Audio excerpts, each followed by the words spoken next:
Hello again, and welcome to an exciting new episode of Disney Animated and Remake. I am your lovely host, Miss Disney here, and today, a little while ago, I have actually did a community vote on what you think the next episode was going to be for this series, and some of you actually said The Little Mermaid. Wrong. In case you haven't been paying attention, I've been doing a lot of my videos in order from when they first came out. So, is The Little Mermaid out yet? Nope. So, we are actually going to be talking about Peter Pan and Wendy. Peter Pan and Wendy. This is not the movie, this is the book. See? Da! And it's got like little lovely pictures inside.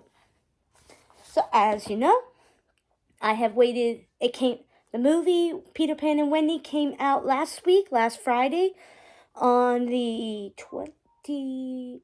Yes, the 28th of April. Sorry, I still got mommy brain. I'm still like, mental health stuff is kicking in from time to time, but I am still strong. We are still talking about this. I'm just doing it at a little bit of a lower volume because Prince Disney is asleep, and we're letting the little darling rest up, okay? Because he had a pretty productive morning, like having fun playing with his blocks, enjoying his mommy and son time while daddy is off at work. So this is like one of the few times I can actually do this. So, okay, where can I begin? I'm having a brain fart. Okay, so you guys know the story of Peter Pan, of how Peter Pan show up to Wendy, John, and Michael's house. He came to with Tinkerbell. They came to take them. They took them to Neverland, and they battled Captain Hook, and Peter Pan brought them back. Pretty much. So, one thing that I still love about the remakes is that they always fill in the blanks that's necessarily like some of my questions, and I bet a lot of you guys were thinking, well, Peter Pan and Wendy is not like this Peter Pan. Well, no, and in case you remember, this is not a Disney Peter Pan. This is like Universal Studios, which I still love this. I still love this wholeheartedly. How else would I have a DVD version of this too?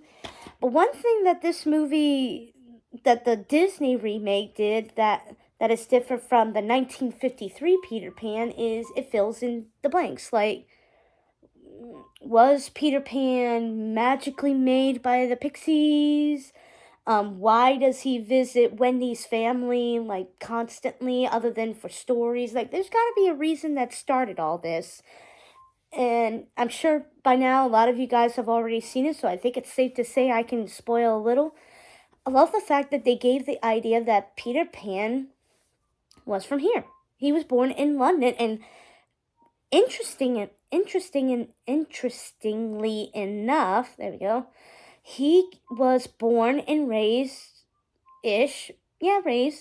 in Wendy's house before the Darling family moved in. So that was pretty cool, and it showed that he wanted to come back a few times, and well, because Peter Pan didn't want to admit, but I think he was feeling homesick. He was probably hoping to see his mom, but his mom was already gone. Either moved away or maybe died of a broken heart. I don't know.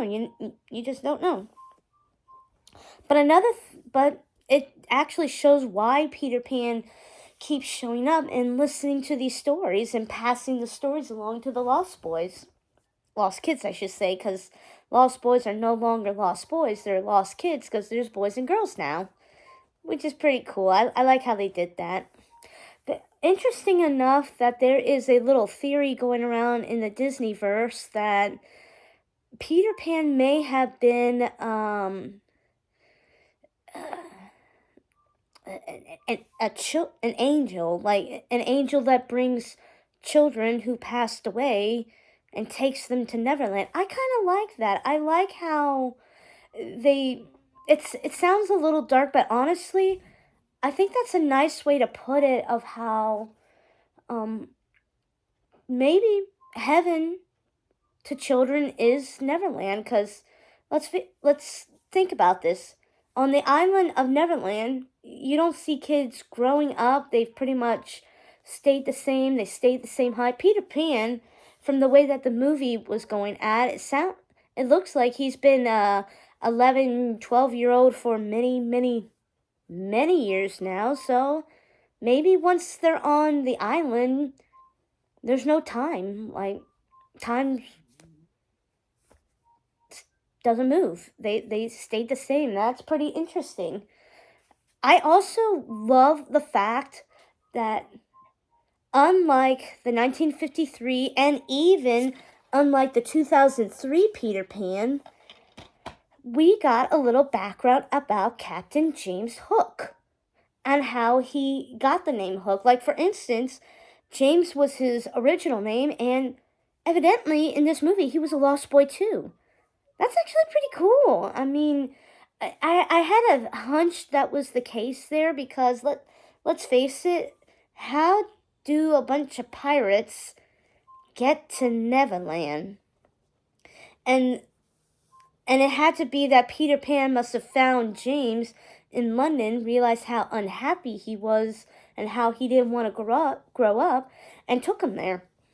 Took him to Neverland. And they became friends. They were playing games, but then, interesting enough, I noticed a behavior change. Mommy! In Pan. I noticed how whenever James mentioned or remembers his mom, Peter shuts down. He's like, you can't go. If you leave Neverland, if you think about your mom, you're going to grow up. And that's not cool. You got to stay a kid in order to stay here.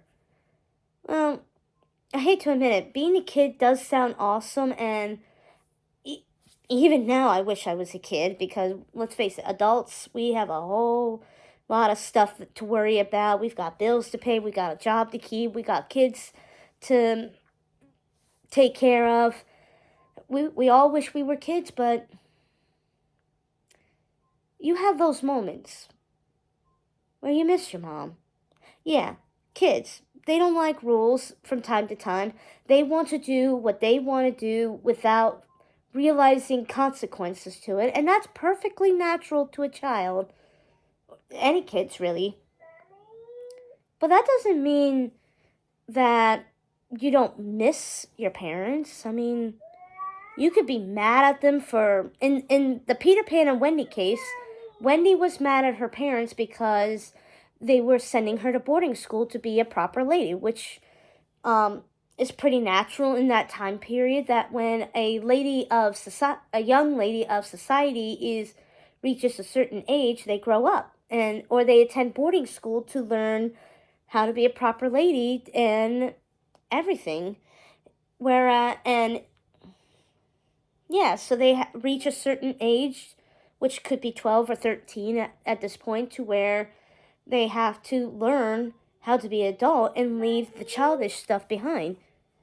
Well, when you hear that, try to picture yourself as a kid. When you hear that, you don't want to hear it. You don't want to hear, I have to grow up. It's not fair. I just don't want to grow up. That's perfectly natural.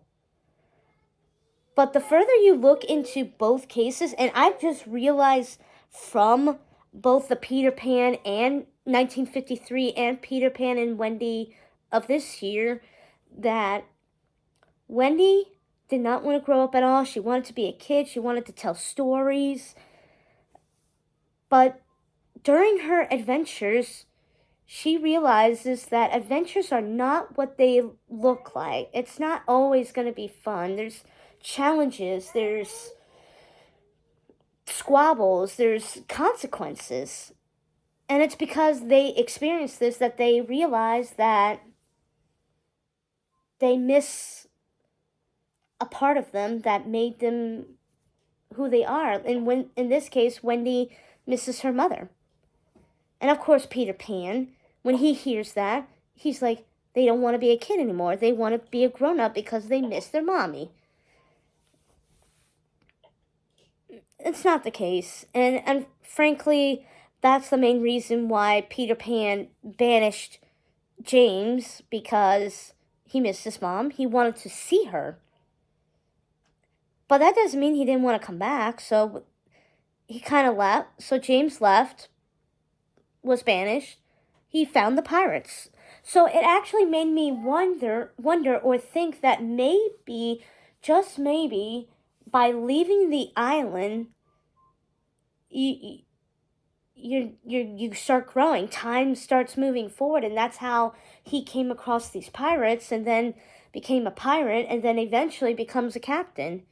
Because they never fully explain where the pirates came from, and maybe that's why they don't stay on the land. It's something to do with the land, and maybe its waters completely. I mean, we can't always just have a bad guy for the sake of having a bad guy. Something has to have happened. So in this case, James was banished by Peter Pan. He was angry at his best friend for putting him through that. So in that case, again, one thing is the remake. I'm having mixed feelings about the Peter Pan and Wendy movie, because there's a lot of good, like it fills in the answers, but it also leaves more questions, like how does Neverland actually work? And quite frankly, I love when Wendy asked Hook why he came back after all this time. Why didn't he just stay away from Neverland? I like Hook's answer. Because he was my friend. Let's face it, no matter how angry you are with your friend, your parents, or anybody really, you miss them. Like, let's face it, I'm going to be upfront and honest. Mr. Disney and I, we've had our squabbles. I mean, we're also new parents, so we have our squabbles on how we want to raise our son and how to take care of them and who's going to take care of them. That's perfectly normal, and sometimes it can lead to more fights than it should be, or at least bigger fights, I should say. But you know what?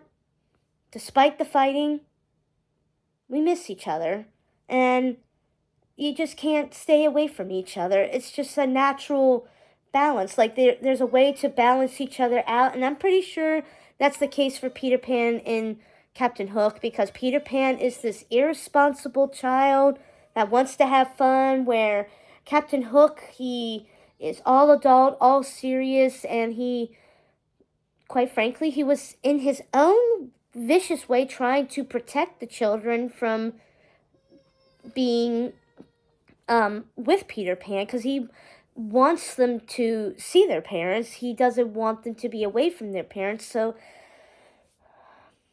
while Hook has his moments of being a vicious villain, like for instance, he tried to drown Michael and John, like chain them up and drown them, which ended up being a ruse for drawing Peter Pan out. But still, in some ways, he's trying to protect them and keep them from staying in Neverland so they have the option of growing up. I also like Wendy's saying of, she told Hook that when he said that he was growing up, he's a grown-up man, she said, you did grow up, but you grew up wrong. She's right. In that sense, Hook grew up angry. He grew up bitter. He wanted revenge. He was angry. He was missing a lot, and it was taken from him. So he kind of did grow up wrong in that sense, and that's a lot more to say than what the 1953. Honestly, I think between the both movies, I kind of would rather watch the 1953. I mean, I'll still watch Peter Pan and Wendy because it's kind of cool to see the villain side of the story and how it develops. And in this case, Peter Pan and Wendy, they made Peter Pan. they made Peter Pan grow up a little. While that's great, hold on, guys. I will be right back. Hi, sweetie. You ready to come out?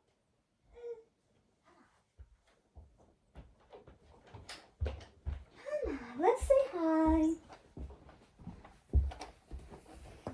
Here we go. Here's my little Peter Pan. Say hi. He just woke up from his nap. He's still a little out of it. It's okay. So as I was saying, they made Peter Pan grow up. He began realizing that he was too dependent on his lost kids, Tiger Lily, even Tinkerbell for providing pixie dust for him to fly. Because at one point, after he was killed by Hook, he lost the pixie dust, and when he tried to fly, he couldn't. So he relied on Tiger Lily's help. While that is great, I feel in my own opinion that this took away the sense of what Peter Pan's supposed to represent. He's supposed to represent a kid that should not grow up, that should not be growing up in it, or at least grow up mentally and emotionally as a kid, because he's a kid. He's supposed to act like one, which is why I love the 1953, because Peter Pan actually stayed a kid, and he never apologized to Hook to how he treated him, and so that kind of left Hook squandered about what to do about himself. But I also love the fact that in Peter Pan and Wendy, when Hook sliced Peter,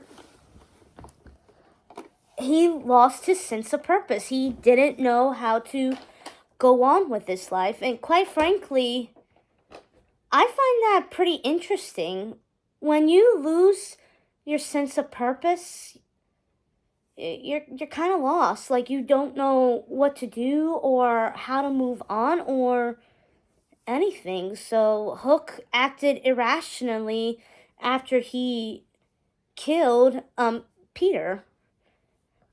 And I noticed this because at the very end of the movie, when Peter Pan came back with the ship and he looked down at Hook and Hook looked up at Peter, they were smiling at each other.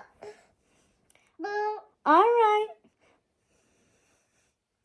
Let Mommy finish up here, okay? And then we'll be right, and then I will come back, okay? And then we'll have fun, okay? Sorry, again, brain fart. Whew. So,